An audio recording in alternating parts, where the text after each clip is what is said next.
down to the wire in the final seconds last night.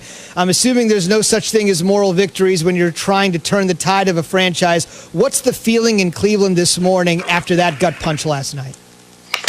Well, look, I only want to speak for myself because we got into a heated debate on our post-game show about this last night. We posted a poll on Twitter at ESPN Cleveland. 50% of fans said there was such a thing as a moral victory, and 50% of fans said no. But the way I felt, look, you're never going to be happy after you lose a game like that. But for the Browns, who has wanted to play in a game like that for 20 years, to be going toe-to-toe with the MVP on Monday Night Football as your heart is about to jump out of your chest in a wild back-and-forth affair where you score 22 points in the fourth quarter, and they kick a 55-yard field goal to beat you, that's the kind of pain you want as a sports fan. It didn't knock them out of the playoffs. You know, it didn't end their season. It's not like we'll never see the Browns play again. They play in 6 days on Sunday Night Football in prime time again. So while I understand why no one's going to be happy in Cleveland today, I think that everyone should feel proud of how far the Browns have Exactly. come. Goldie, what's your confidence level in the team right now? Sky high. I think that they are one of the 4 best teams in the AFC. I think Baltimore's really good when they're right. You know, they went through this wild outbreak, really scary with COVID, losing guys, and they just weren't right for a while. And I think they're kind of coming back together now. But, you know, as long as Baker Mayfield is playing the way he played last night, bringing you back from a 2-touchdown deficit in the fourth quarter against a team that went 14-2 last year, I think the Browns, you know, have the offense. They can score enough points to really hang with anybody. They're not a flawless team. I mean, the back half of that defense is bad to begin with and banged up. It's a bad combination of bad and injured right now. So they've got some holes, and they've got some things in the offseason that they need to fix. I don't think they're a Super Bowl contender, but I think they're a team that could win a playoff game or two. Aaron Goldhammer, host of the Really Big Show on ESPN 850 Cleveland, is joining us on Keyshawn, J. Will, and Zubin this morning. Baker Mayfield went out there and performed at an all-time high, in my opinion. What do you think the Browns are saying this morning as an organization about his performance, especially since they got to figure out what to do with him moving forward? Well, I think the last 2 weeks, Baker Mayfield has played the 2 best games of his career. So the arrow is pointing up for him. He made one costly mistake last night. He threw an interception deep in his own end that immediately led to a touchdown. But he bounced back from that. I thought that was the most important thing. He showed real mental toughness, and he made all the throws in that game last night that he needed to make. It just so happened that Baltimore had the ball last. But a couple good weeks of play doesn't mean that you back up the Brinks truck and start shoveling Pat Mahomes-style cash into Baker and Emily Mayfield's garage.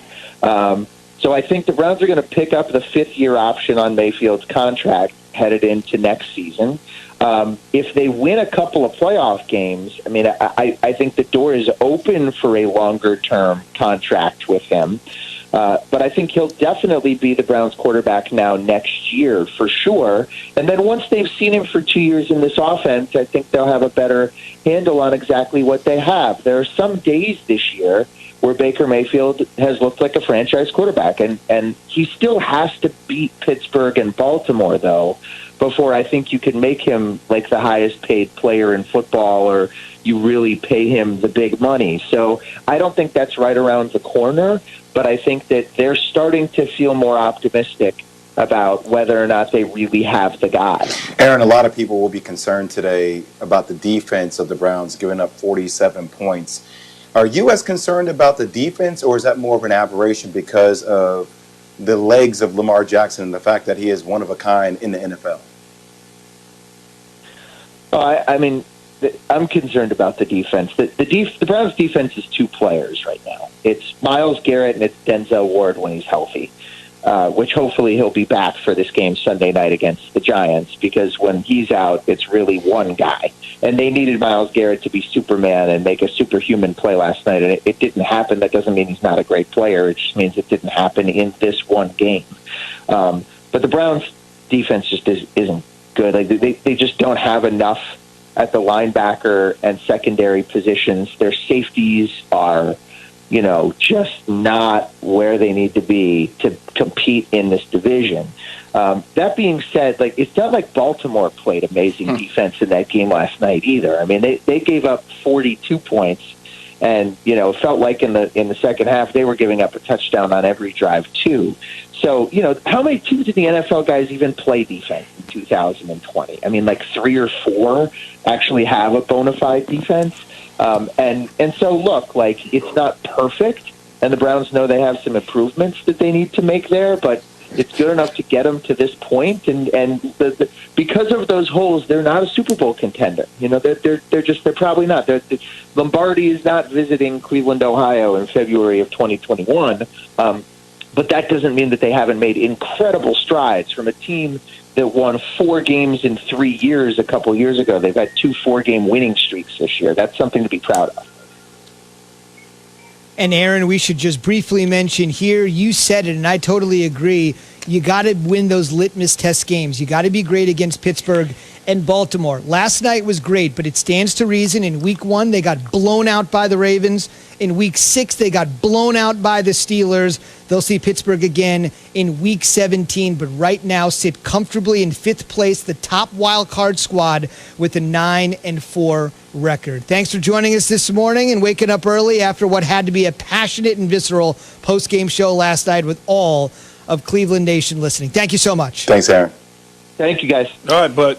And that really is the instructive point. He's right. You got to, what did Ric Flair say? To be the man, you got to beat the man. And to this particular point, they have not been able to meet the men in their division. Again, blowout losses to Baltimore and Pittsburgh in a squeaker last night. Again, they'll see the Steelers again, but they got to feel comfortable about where they are and snapping the NFL's longest playoff drought, which goes back to 2002. Right now, nobody. They are in the catbird seat in the wild card spot. Nobody's in front of them wild card-wise. A bunch of teams looking up at them. Breathe, relax, short week, Giants on a Sunday night with a chance to do it in front of the country one more time. Keyshawn, J. Will Zubin, presented by Progressive Insurance. Quoting home insurance just got easier with Progressive's Home Quote Explorer. Quote and buy all online at progressive.com. Baker Mayfield said, no matter what, we entered the fourth quarter down 14 points. It's a 34-20 game. We never gave up. This is a fan base that has given up on their team, but they're not giving up on this group. Baker's not giving up on his group, and they thought they were in this thing to the very last second. We never lost our belief in the fact that we had a chance to win that game, even down 2 scores, just continuing to fight for each other. And like I said, win as a team, lose as a team. But, I can't turn the ball over and put us in positions, where they have easy points from the 1-yard line. That's not our defense's fault. That's my fault. We are presented by Progressive Insurance. All of our guests on the Shell Pennzoil Performance line. All right, Key, so you heard Hammer Nation's opinion there. Aaron essentially saying they'll pick up the 5th-year option, but in his words, they're not going to back up the Brinks truck just yet. So they're committing to him, but not saying, I'd like to be engaged to you, but I'm not sure I want to marry you just yet. What do you make of Hammer's opinion, and do you concur they got to keep him, but not at a super exorbitant cost? Look, here's what I would say. I think that's the right way to approach it. Andrew Berry, the general manager, certainly knows the numbers that's out there for the quarterbacks, whether you're a franchise quarterback or not. It all depends on the organization. Now, you pick up the 5th-year option, and I'm thinking the 5th-year option is somewhere in the $20 million range for him based on what the quarterback market is. You get to see what he's like. You see what he's like this year in 20, and in 21, midway through the year, that 5th-year option is sitting there. You make that decision on what that looks like. If you want to extend a long-term offer to him, then that's great. I don't think Baker Mayfield will ever be in Aaron Rodgers economically in that same area as Rodgers, Mahomes, Deshaun. But he certainly could fall into that area where it's slightly down from a Carson Wentz or Jared Goff type money, which is a lot of money still. I just don't think they will value him like that. Like, you can't pay a guy that you're asking to do the things that they're asking him to do $40 million. It just you really can't do that. But you can pay him. You can pay him, less than Kirk Cousins, that sort of number, so to speak, that $25 to $28 million range, because that's pretty much what certain quarterbacks are getting. But when you start getting over the $30 million number, you're starting to get into Russell Wilson, Patrick Mahomes, that territory, and I don't necessarily know that Baker's there. Yeah, Key, I agree with you.